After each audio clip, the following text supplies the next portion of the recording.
Here's the thing about coming home early. It's either a blessing or a curse, and there's no in between. Apparently, mine was the listen to your husband plan your replacement like he's ordering a new car variety. Fun times. My name is Thea Ramsey. I'm 36, a corporate tax attorney in downtown Chicago, and I just discovered that my marriage was basically a limited-time offer with an expiration date I wasn't aware of. My husband, Barrett, is 39, real estate developer, CrossFit enthusiast, and part-time Judas, apparently. We'd been married for 8 years. No kids by mutual agreement, or so I thought. Turns out, it was just his agreement. The dude wanted flexibility for other ventures. It was a Wednesday in mid-October. I left the office at 2 p.m. because our biggest client decided to reschedule at the last minute. Classic. I figured I'd surprise Barrett. Maybe we'd catch an early dinner downtown. The universe really loves its irony, doesn't it? I parked in our driveway. Yeah, we live in one of those renovated brownstones in Lincoln Park that screams, "We're doing well, but not that well," and let myself in quietly. Force of habit.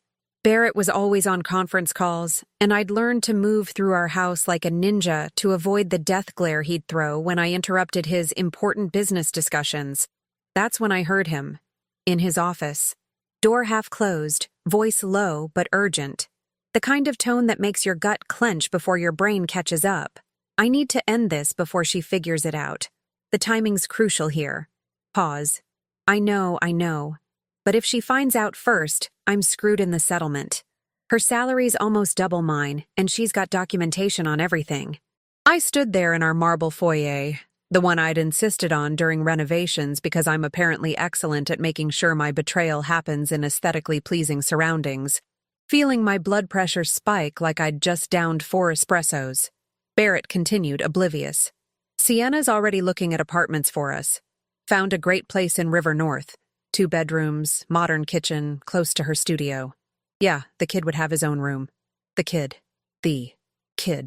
I'm sorry, what? Barrett. Kids ruin careers and we're focusing on us. Ramsey had a kid?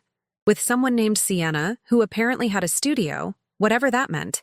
My brain was doing that thing where it processes information approximately 3 beats behind reality. Like when you're watching a movie and the sound doesn't sync with the video. Except this was my life. And the audio was, "Your husband has a secret family." And the video was me standing in my own house, feeling like I'd wandered onto someone else's disaster. Barrett walked out of his office scrolling through his phone, and when he looked up and saw me, the man literally flinched. His phone almost went airborne. He actually stumbled backward, grabbed the doorframe, and went full statue mode. If deer in headlights was a person, he'd just won the championship. Thea. His voice came out strangled. "You're home. Give this man a medal for stating the obvious." I just stood there with my briefcase, my sensible work pumps, and my apparently non-existent marriage, staring at him. I could have said a million things. Screamed, thrown something, demanded answers. Instead, I smiled. That same smile I use when opposing counsel thinks they've found a loophole in my client's taxes, and I'm about to demolish their entire argument with a single precedent. "Yep," I said, voice honey-sweet. "Surprise." Barrett's face went through about 15 emotions in 3 seconds. Panic, guilt, calculation, more panic. Then he tried for casual, which was like watching someone try to act natural while their pants are on fire. How long have you been standing there?" "Long enough?" I walked past him toward the kitchen, set my briefcase on the counter. Long enough to hear about Sienna's excellent taste in River North apartments, and about the kid. Congratulations, by the way. When were you planning to mention your son? At Thanksgiving? Christmas? Our 10-year anniversary? See? Here's what happens when you're a lawyer. You don't fall apart immediately. You compartmentalize. You file the emotional devastation under deal with later, and you focus on information gathering. It's a superpower, really. A deeply unhealthy superpower that leads to stress eating and wine overconsumption. But still. Barrett opened his mouth, closed it. Opened it again. He looked like a very guilty, very panicked fish. "Thea, I can explain." "Oh, I'm counting on it. I poured myself a glass of water because my hands needed something to do that wasn't strangling him. But before you start, let me save us both some time. Don't insult me by saying it's not what it sounds like. Don't tell me you were going to tell me. And definitely don't say this just happened, because kids take approximately 9 months plus however old this one is, so the math doesn't work in your favor. He slumped against the counter. For a second, I almost felt bad for him. Almost. Then I remembered the whole secret child thing and the feeling evaporated faster than my respect for him. His name is Oliver, Barrett said quietly. He's 3. Sienna's a yoga instructor. We met at the gym 4 years ago. 4 years. 4 years. This man had been running a parallel life for 4 years, and I hadn't noticed. How was that possible? How do you not notice your husband has a whole entire child for 3 years? Then again, I worked 60-hour weeks. Barrett traveled constantly for property acquisitions. We were that couple who scheduled sex like business meetings and called it keeping the spark alive. We hadn't really seen each other in probably 2 years. We'd just been existing in the same space. God, we were such a cliché. You have a 3-year-old son, I repeated, because saying it out loud might make it feel real. Spoiler, it didn't. And you were planning to leave me for his mother, but you wanted to time it right for, what, tax purposes? Optimal settlement positioning? Barrett had the audacity to look offended. It's not like that. Then what's it like, Barrett? Explain it to me. Use small words if you need to. He ran his hand through his hair. That nervous tic he'd always had when he was in trouble. I'd seen it when he forgot our anniversary, when he made a bad investment, when he backed into my car in the driveway. Never thought I'd see it during the "I've been living a double life" conversation, but here we were. I didn't plan this, he started, which was already a terrible beginning. Sienna and it was supposed to be casual. Then she got pregnant, and she wanted to keep the baby. And I couldn't just abandon my kid. But you could abandon your wife? I thought I could handle both. Keep everyone happy. But it got complicated. Complicated, I echoed. You think it got complicated? Barrett, you have a secret child. You've been lying to me for 4 years. You've been planning to divorce me based on timing that benefits your financial situation. That's not complicated. That's calculated. He had nothing to say to that. Smart choice. I took a sip of water, buying myself time to think. My brain was simultaneously exploding and working overtime. The attorney part of me was already cataloging evidence, thinking about Illinois divorce law, considering asset division. The wife part of me, the part that still wore the wedding ring he'd put on my finger in that beautiful ceremony in Napa, was crumbling in real time. Here's what's going to happen, I said, voice steady despite the earthquake happening inside my chest. You're going to sleep in the guest room. Tomorrow, you're going to move to a hotel. And you're not going to touch any of our joint accounts, transfer any assets, or make any major purchases until I figure out what the hell I'm dealing with. Thea? No. I held up my hand. You don't get to Thea me right now. You had 4 years to Thea me, to tell me the truth, to give me the option to choose whether I wanted to stay in this marriage. You took that choice away from me, so now I'm taking the choices back. Got it? He nodded, looking smaller than I'd ever seen him. Good. He should feel small. He'd just revealed himself to be exactly that. I grabbed my briefcase and headed upstairs to our bedroom. My bedroom now, I guess. Behind me, I heard Barrett still standing in the kitchen, probably calculating his next move. Always calculating that one. Inside the bedroom, I locked the door, set down my briefcase, and sat on the edge of our California king bed. The one we'd picked out together 3 years ago. The one where we'd talked about our future, made plans, had lazy Sunday mornings before reality and work schedules took over. And then, finally, alone in the silence, I let myself feel it. The betrayal, the humiliation, the rage, all of it crashed over me like Lake Michigan during a storm. But here's the thing about being a tax attorney. I'm really, really good at finding loopholes, exploiting weaknesses, and building airtight cases. Barrett had just handed me the biggest case of my career. He wanted a strategic exit? Fine. I'd show him strategic. I'd show him exactly what happens when you underestimate a woman who spent 3 years of law school learning how to destroy people's arguments and 10 years in practice perfecting it. I pulled out my laptop. Time to do what I do best. Research, document, and prepare for total war. Because if Barrett thought he was good at timing, he was about to learn that I'd been counting down to his downfall from the moment I heard him say, "Before she figures it out." "Joke's on you, honey. She figured it out." The next 3 days were a masterclass in acting normal while internally planning the legal equivalent of a nuclear strike. Barrett moved to a hotel Thursday morning, the Embassy Suites downtown, which felt appropriate since our marriage had apparently been operating on diplomatic relations for years. He tried to talk to me before he left. Stood there in our foyer with his hastily packed suitcase, looking like a sad puppy who'd been caught eating the trash. "Thea, can we just—" No. I didn't even look up from my coffee. I was doing the crossword puzzle like my entire life hadn't imploded. Multitasking. "I want you to know I never meant to hurt you." I finally looked at him then. "Barrett, you had a child with another woman and hid it from me for 3 years. Your intent is irrelevant. Your actions are what count. And your actions are telling me you're a liar, a cheat, and apparently not great at operational security, considering I found out by coming home early on a random Wednesday." He flinched. "Good. What are you going to do? Get a divorce, obviously. Beyond that, you'll find out when I'm ready for you to find out. Now, if you'll excuse me, 7 down is really bothering me." He left. I finished my crossword. Then I called my best friend Juliet, who's a family law attorney at one of the top firms in Chicago. If I was going to burn Barrett's life down, I was going to do it legally and thoroughly.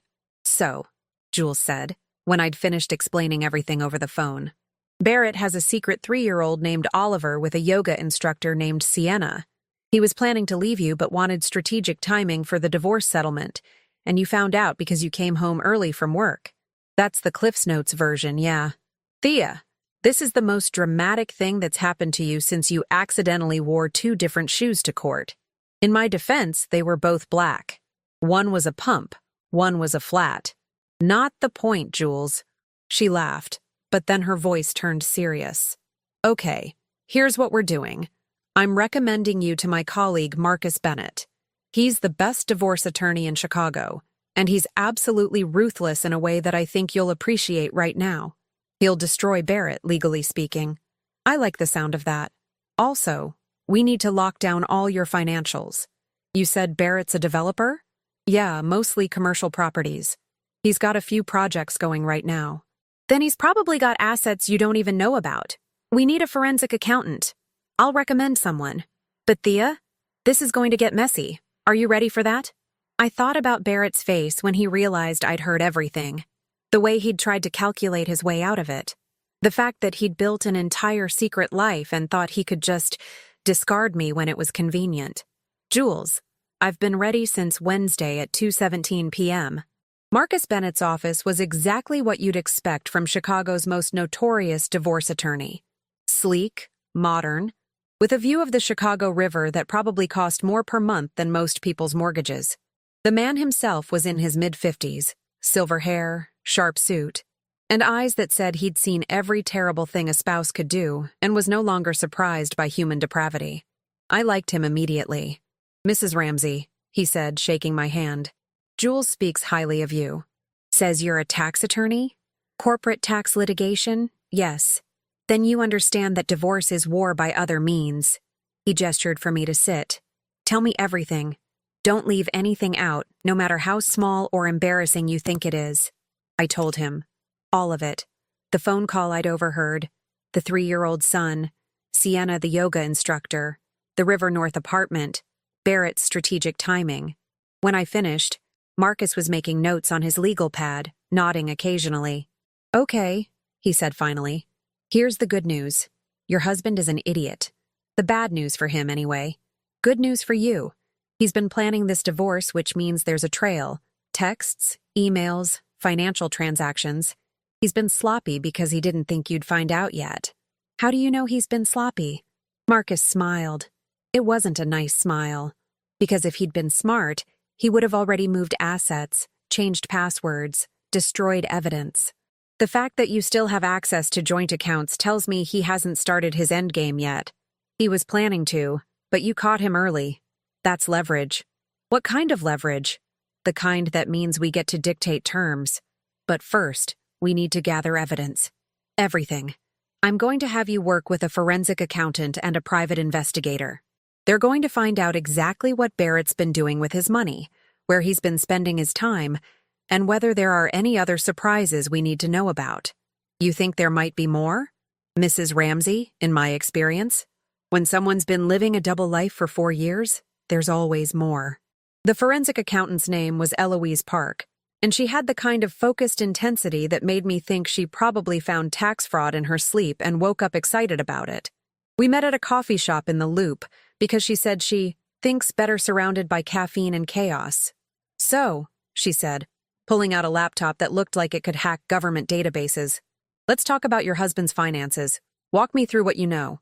I explained Barrett's real estate development business, the properties he'd been working on, his typical income. Eloise listened, typing occasionally, asking clarifying questions. Do you have access to his business accounts? Some. We keep separate business finances, but we have joint personal accounts. Good. I'll need login information for anything you can access. Also, credit card statements, tax returns for the last 5 years, any property deeds, investment portfolios, basically, anything financial. I can get all of that. Perfect. Now here's what I'm looking for. Unusual transactions, cash withdrawals, transfers to accounts you don't recognize, purchases that don't match his stated lifestyle. If he's been supporting another family, he's been paying for it somehow. And if he's been preparing to divorce you, he might have been hiding assets. Over the next week, Eloise and I met 3 more times. Each time, she'd found something new. Small things at first. Cash withdrawals that didn't match Barrett's usual patterns. A recurring payment to something called Serenity Wellness Studio. Sienna's yoga studio, it turned out. Then bigger things. A bank account I didn't know about with over $80,000 in it. Property holdings listed under an LLC I'd never heard of. Your husband, Eloise said during our 4th meeting, has been systematically moving money for at least 2 years. Not huge amounts at any one time. He's smarter than that, but consistently. It adds up. I estimate he's hidden approximately $300,000 in assets so far. I felt my jaw literally drop. $300,000? Give or take. And that's just what I've found so far. There might be more. $300,000. That was my annual salary. That was years of savings. That was supposed to be our future, and Barrett had been siphoning it off like a corporate embezzler. I called Marcus immediately. He hid $300,000? Marcus's voice had taken on that gleeful tone that lawyers get when they realize they have an airtight case. Thea, this is perfect. Illinois is an equitable distribution state, which means assets are supposed to be divided fairly. If Barrett's been hiding assets, that's dissipation of marital property. Not only do you get a bigger share to compensate, but judges hate that. It makes him look dishonest and manipulative. Because he is dishonest and manipulative. Exactly. Now here's what we're going to do. We're going to let him think he's getting away with it. Don't confront him yet. Let him keep digging his own grave.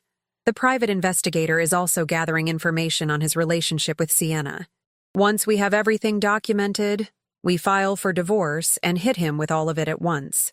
How long will that take? 2, maybe 3 more weeks. Can you wait that long? I thought about Barrett in his hotel room, probably texting Sienna about how his mean wife was being unreasonable. I thought about Oliver, a 3-year-old who'd done nothing wrong but had a father who was terrible at being a human. I thought about Sienna, who might not even know I existed until recently. I can wait, I said. I'm good at patience when I know there's a payoff coming. The private investigator's report arrived 2 weeks later, and it was comprehensive. Barrett and Sienna had been together for 4 years. They'd met at her yoga studio when she was teaching a executive wellness class that Barrett's company had sponsored. The relationship had started as an affair, became serious when she got pregnant, and had basically been a second marriage ever since. Barrett had been supporting Sienna and Oliver financially. The yoga studio didn't pay great, apparently. and had been planning to move in with them officially once the divorce was finalized. He'd told Sienna that he and I were separated but still living together for financial reasons, which was a creative rewrite of reality. The investigator had also found something else. Barrett had been telling people in his professional circle that he was divorced. Colleagues, clients, potential investors. He'd been operating as a single man in his business life while still being married to me in his personal life. I showed the report to Marcus. "This keeps getting better," Marcus said. "Or worse, depending on your perspective. But for our purposes, better. We can demonstrate that Barrett has been systematically lying, hiding assets, and planning to divorce you in a way that would benefit him financially while leaving you in the dark. That's not going to play well in court. When do we file?" "Monday. I'll have the papers drawn up by end of business today. We're going to ask for temporary orders that freeze all assets, require Barrett to pay temporary support, and give you exclusive possession of the marital home. Then we're going to discovery the hell out of him and expose every single thing he's been hiding." I felt something in my chest that I hadn't felt in weeks. Satisfaction. Not happiness. That was still a long way off. But satisfaction that Barrett's carefully constructed plan was about to collapse spectacularly. "Do it," I said. Marcus grinned. "With pleasure." The divorce papers were served to Barrett on a Monday morning at 8:43 a.m. I know this because the process server texted me a photo of Barrett's face when he opened the door of his hotel room. The man looked like he'd been slapped with a frozen fish. By 9:15 a.m., my phone was ringing. Barrett's name on the screen. I let it go to voicemail. He called 4 more times. I ignored all of them. Finally, he texted, "Barrett, we need to talk about this. You're being unreasonable." Me. "No, I'm being an attorney. There's a difference." Barrett. "Thea, please. Can we at least discuss this like adults?" Me. "You mean like adults who tell their spouses they have secret children? That kind of adult conversation? Because I'm pretty sure we missed that opportunity 4 years ago." He didn't respond to that. The temporary orders hearing was scheduled for the following week. In the meantime, Marcus and his team were building what he called the most beautiful case of marital misconduct I've seen in 15 years. Eloise had finished her forensic analysis and found even more hidden assets. An investment account in Barrett's mother's name that he controlled. Another property in Indiana listed under his business partner's LLC. Total hidden assets? Marcus told me over the phone. Approximately $485,000. Plus, he's been underreporting his income to you. His development company is doing much better than he's been saying. $485,000. I sat in my office, my real office, where I did actual work and didn't lie to my colleagues about my marital status, and felt the full weight of Barrett's betrayal sink in. It wasn't just the affair. It wasn't just Oliver. It was the systematic, calculated theft of our shared future. But here's where things got interesting. Because while I was planning to legally demolish Barrett, I got a call from an unexpected source.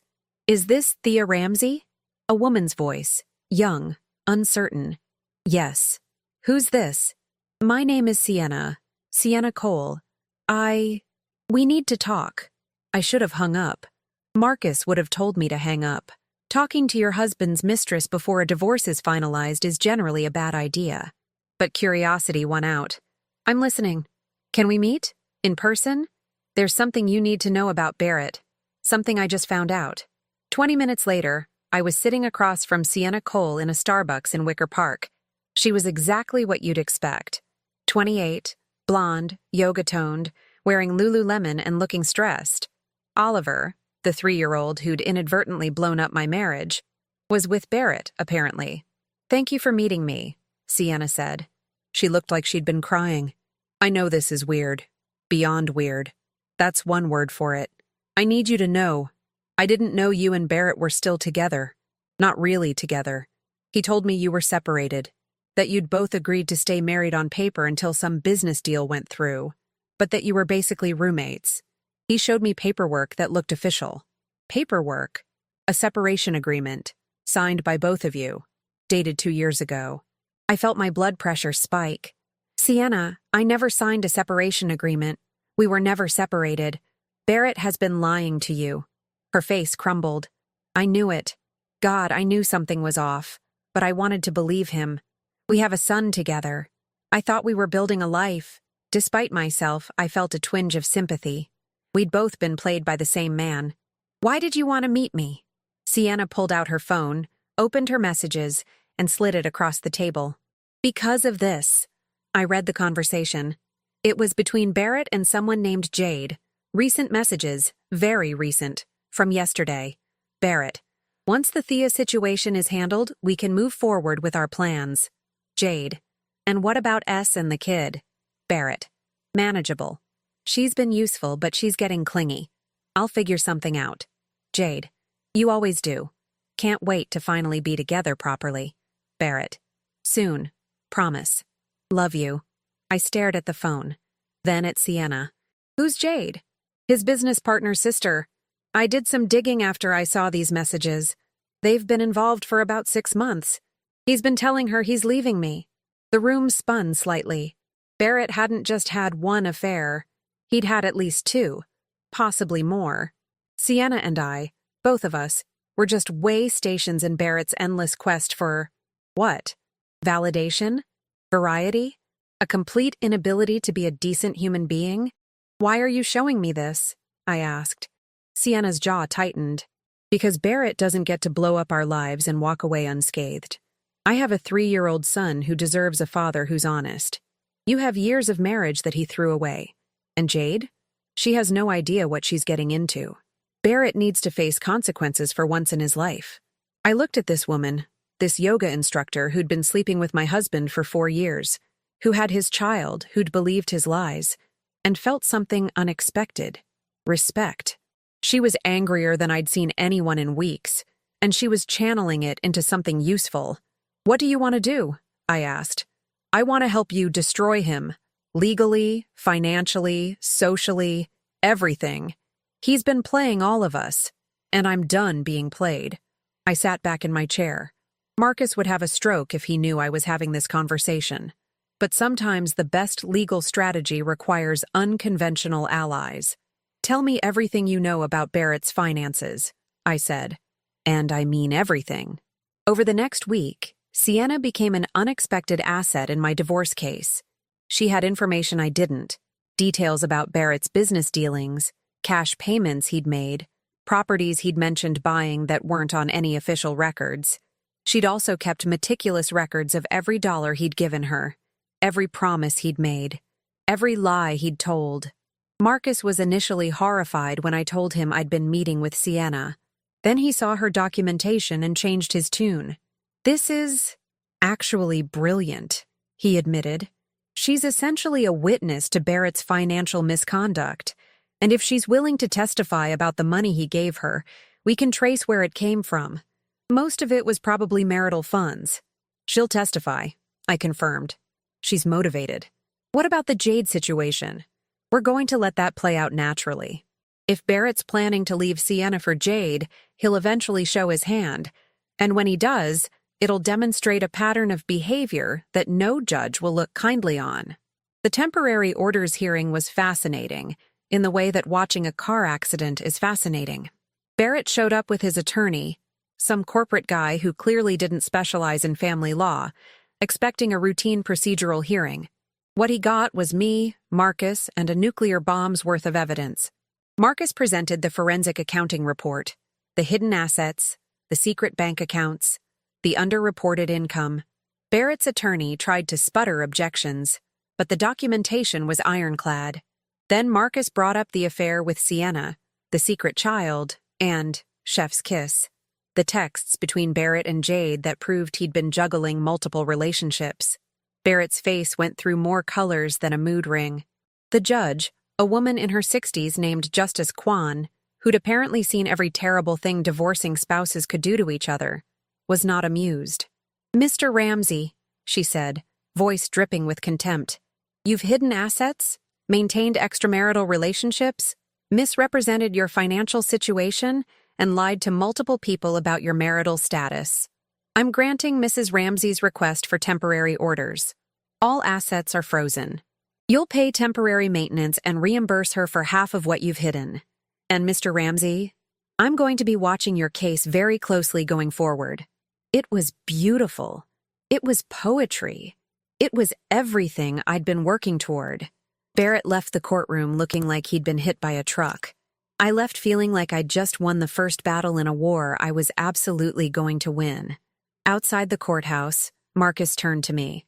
That went better than expected. What happens now? Now we prepare for the final trial. We gather more evidence, depose Barrett and his associates, and build a case that ensures you get what you deserve, both financially and in terms of vindication. How long? 3 to 4 months, probably. Think you can wait that long? I thought about Barrett's face in that courtroom. The panic. The realization that his carefully constructed lies had collapsed. The understanding that he'd underestimated me catastrophically. Marcus, I said, I've waited 8 years for Barrett to be honest with me. I can wait 4 months to watch him pay for not being honest. He grinned. You know, when Jules recommended you to me, she said you were one of the smartest attorneys she knew. She was right. Thanks, though I'm pretty sure I'm about to win the award for most dramatic divorce case of the year at the next Chicago Bar Association meeting. You'd be surprised. This barely cracks the top 10. We went our separate ways. I headed back to my office where my actual job, the one that didn't involve destroying my ex-husband, awaited. But before I got in my car, I checked my phone. There was a message from Sienna. Sienna. Heard it went well today. Good. He deserves everything coming to him. For what it's worth, I'm sorry. For all of it. I stared at the message for a long moment, then typed back, me. We were both victims of the same con man, but we're not victims anymore. We're plaintiffs. Big difference. Sienna. I like that. Plaintiffs. Not victims. Me. Exactly. See you at the deposition. I got in my car and drove home. To my house now, since Barrett was barred from the property by court order, feeling something I hadn't felt in weeks. Powerful. Barrett had thought he could control the narrative, the timeline, the outcome. He'd thought wrong. And the best part? We were just getting started. The next 3 months were a masterclass in legal warfare. Marcus and his team deposed everyone. Barrett, his business partner, his accountant, even poor Jade, who showed up looking shell-shocked and left looking traumatized after realizing she'd been dating a man with more red flags than a Soviet parade. Each deposition revealed something new and terrible. Barrett had been embezzling from his own company to fund his various relationships. He'd lied on loan applications.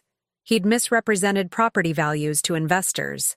The man was basically a one-person crime wave wearing Patagonia vests and expensive watches. But the real vindication came during Barrett's deposition. Marcus eviscerated him. For 6 hours, he walked Barrett through every lie, every hidden account, every affair. By the end, Barrett looked like he'd aged 10 years. Mr. Ramsey, Marcus said, voice casual like he was asking about the weather. Can you explain why you told Sienna Cole that you were separated from your wife when you were, in fact, still cohabiting and presenting yourself as married? I wanted to spare her feelings. By lying to her? It's complicated. Is it also complicated that you told Jade Mercier you were single? And that you told investors you were divorced? And that you told your wife that you weren't having affairs? That's a lot of complications, Mr. Ramsey. Almost like you have a pattern of dishonesty. Barrett's attorney tried to object, but the damage was done. Marcus had methodically established that Barrett was a liar, a cheat, and an unreliable narrator of his own life. The coup de grace came when Eloise presented her final forensic analysis. She'd found everything, every hidden account, every sketchy transaction, every penny Barrett had tried to squirrel away. The total came to just over $600,000 in hidden or misappropriated marital assets. $600,000. Your Honor, Marcus said during the final trial 3 weeks later, this isn't just a case of marital infidelity. This is systematic financial fraud perpetrated by a man who viewed his wife as an obstacle to his lifestyle rather than a partner. Mr. Ramsey has demonstrated a pattern of deception, manipulation, and self-interest that warrants punitive measures. Justice Kwan listened to all the evidence, reviewed the documentation, and then delivered a ruling that was so satisfying I almost cried. I'm awarding Mrs. Ramsey 75% of all marital assets, including all hidden assets. Mr. Ramsey will pay her attorney's fees, which total approximately $87,000. He will also pay maintenance for 3 years. And Mr. Ramsey? I'm referring your conduct to the State Bar and to the IRS for potential investigation. This level of deception suggests patterns that may extend beyond this marriage. Barrett's face was ashen. His attorney looked like he wanted to crawl under the table. I sat there, next to Marcus, trying to maintain professional composure, when what I really wanted to do was fist pump like I'd just scored the winning touchdown. 75% of assets. Attorney's fees covered. Maintenance for 3 years. And, the cherry on top, referrals to organizations that could make Barrett's life significantly more complicated. It was perfect. It was beautiful. It was exactly what I'd been working toward for 4 months. Outside the courtroom, Marcus shook my hand. Congratulations, Thea. That's one of the best outcomes I've seen in years. Couldn't have done it without you. Or Eloise. Or, weirdly, Sienna. Speaking of which, he gestured down the hall where Sienna was standing with her own attorney. She'd filed for child support and paternity establishment, and from what I'd heard, she was getting everything she deserved. Barrett would be paying support for Oliver until he was 18. I walked over to her. We'd developed an odd friendship over the past few months. Trauma bonding, my therapist called it. We'd probably never be close, but we had a mutual respect forged in the fires of Barrett's spectacular dishonesty. You won, she said simply. We both won, I corrected. You're getting child support and full custody. That's a victory. Yeah, Oliver deserves better than Barrett anyway. Hopefully he'll grow up knowing that actions have consequences. She paused. For what it's worth. I'm glad I met you. Not the circumstances, obviously, but you showed me what it looks like to stand up for yourself, to demand what you're worth. Right back at you. You could have stayed silent. You chose to help instead. We hugged, which was surreal considering 4 months ago I'd wanted to throw things at her. Funny how life works. The fallout from the divorce rippled through Barrett's life like an earthquake through a house of cards. His business partnership dissolved when his partner discovered the embezzlement. 2 investors pulled out of projects when they learned about his dishonesty. The country club, his beloved country club where he'd pretended to play tennis while actually having an affair, quietly suggested he might be happier elsewhere after word spread about the divorce details. Jade, predictably, dumped him approximately 30 seconds after the trial ended. I heard through the grapevine that she left him a voicemail that consisted entirely of creative insults questioning his intelligence, integrity, and anatomical adequacy. Good for her. Barrett ended up moving to a 1-bedroom apartment in Schaumburg, a far cry from our Lincoln Park brownstone or the River North luxury apartment he'd been planning. His car got repossessed after he fell behind on payments. His business limped along but never recovered its former success.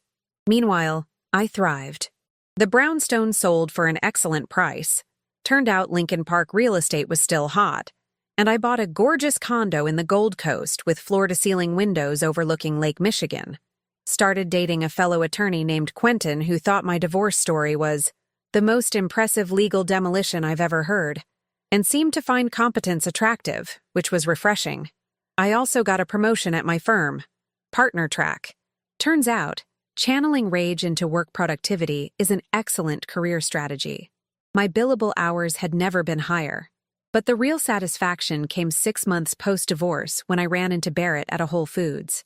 He was in the checkout line with a sad little basket containing frozen dinners and cheap beer. I had fresh flowers, good cheese, expensive wine, and ingredients for a dinner party I was hosting that weekend. He saw me first. I watched him recognize me, watched the parade of emotions cross his face. Embarrassment, regret, something that might have been longing. I felt nothing. Not anger, not satisfaction, not even pity. Just nothing. Thea, he said as I walked past with my overflowing cart. You look great. Thanks. I genuinely couldn't think of anything else to say to him. He'd become irrelevant to my life so completely that seeing him was like running into a person you vaguely remembered from college but couldn't quite place. I wanted to say, he started. Barrett, don't. I kept my voice neutral. Whatever you want to say. It's too late and I don't need to hear it. You made your choices. I made mine. We're done. I left him standing there in the checkout line looking diminished. Not because I'd destroyed him, though I had, legally speaking, but because he'd destroyed himself. He'd built his entire life on lies and manipulation, and when it finally collapsed, he had nothing left to hold up. As I loaded groceries into my car, paid for with my money, registered in my name only, I felt something unexpected. Gratitude. Not for Barrett, obviously, but for the whole terrible experience. It had forced me to examine my life, recognize what I'd been tolerating, and rebuild something better. The woman who'd come home early that Wednesday in October and overheard her husband's betrayal? She'd been someone who worked 80-hour weeks, never questioned her marriage, and assumed loyalty because she'd been loyal. The woman loading groceries into her car 6 months later? She worked reasonable hours, had standards, and knew exactly what she was worth. That's the funny thing about betrayal. It can destroy you or it can refine you. Barrett thought it would destroy me. Joke's on him. It just made me sharper. 1 year after the divorce was finalized, I found myself at a rooftop bar in River North with Juliet, celebrating her birthday. The Chicago skyline glittered around us. Lake Michigan stretched dark and infinite beyond. And I was on my third old-fashioned feeling philosophical in that way you do when good alcohol meets good company. "Can I tell you something weird?" I said to Jules. "Weirder than your ex-husband having a secret family and multiple affairs while embezzling from his own company? Different kind of weird. I think I'm grateful it all happened." Jules raised her eyebrows. "The Barrett situation? You're grateful for that dumpster fire?" "Not grateful it happened exactly. Grateful for what I learned from it." I swirled my drink, watching the ice catch the light. I spent 8 years in a marriage where I was working 80 hours a week, assuming everything was fine because I was too busy to notice it wasn't. Barrett's betrayal forced me to actually look at my life and realize how much I'd been settling for. You weren't settling. You were succeeding. Partner track at 36 is impressive. Professionally, sure. But personally, I was half asleep, just going through motions. Now, I'm awake. I'm present. I'm building a life I actually want instead of one that just happens to me. Jules clinked her glass against mine. "Look at you. Growing as a person. I'm proud. Also, revenge is surprisingly therapeutic. Highly recommend legally destroying someone who wronged you. And there's the Thea I know." She laughed. "Whatever happened with Sienna? We still text occasionally. She's doing well. Oliver's 4 now, thriving in preschool. She started her own yoga studio. Turns out Barrett's child support is substantial when you've documented everything and have a good attorney. She's dating someone new, a teacher. Says he's boring in all the right ways. And Barrett?" I shrugged. "Last I heard, he's still in Schaumburg, still trying to rebuild his business. The IRS thing didn't help. Turns out tax evasion is frowned upon. Who knew?" I grinned. "He lost his real estate license for 6 months, which for a developer is basically a death sentence. Had to work construction for a while. Ouch. Yeah? Consequences are inconvenient like that." We sat in comfortable silence for a moment, watching the city lights shimmer. Chicago on a perfect October evening is magical. That brief window when the weather's still warm enough for rooftop bars, but cool enough that you're not melting into your seat. The kind of night that makes you forget about the brutal winters and remember why you actually chose to live in a city where the wind has a personal vendetta against your face 6 months a year. "You know what I learned?" I said eventually. "People always talk about closure like it's this thing someone gives you.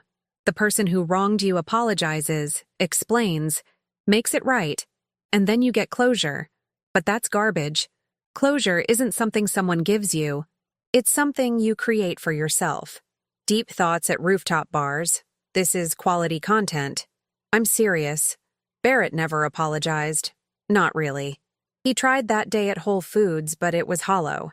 Just words to make himself feel better. And I realized I didn't need his apology. Didn't need him to understand what he'd done wrong. I just needed to decide I was done letting him take up space in my head. Jules studied me. And are you? Done? I thought about it. Really thought about it. Yeah, I am. He's just this person I used to know who turned out to be terrible, like a bad movie you walked out of halfway through. You don't spend years thinking about that movie. You just move on to better ones. That's surprisingly healthy. I have a very good therapist. Costs a fortune, but worth every penny. Therapy paid for by Barrett's settlement money? Obviously. Felt appropriate. We ordered another round of drinks. The night was warm. The company was perfect. And my life had rebuilt itself into something better than what I'd lost. Not perfect. Nothing's ever perfect. But mine. Genuinely, authentically mine in a way it hadn't been for years. My phone buzzed. Text from Quentin asking if I wanted to grab brunch tomorrow. I smiled and texted back, yes. New boyfriend treating you well? Jules asked. He's great. Emotionally available, honest, has all his shit together. It's wild.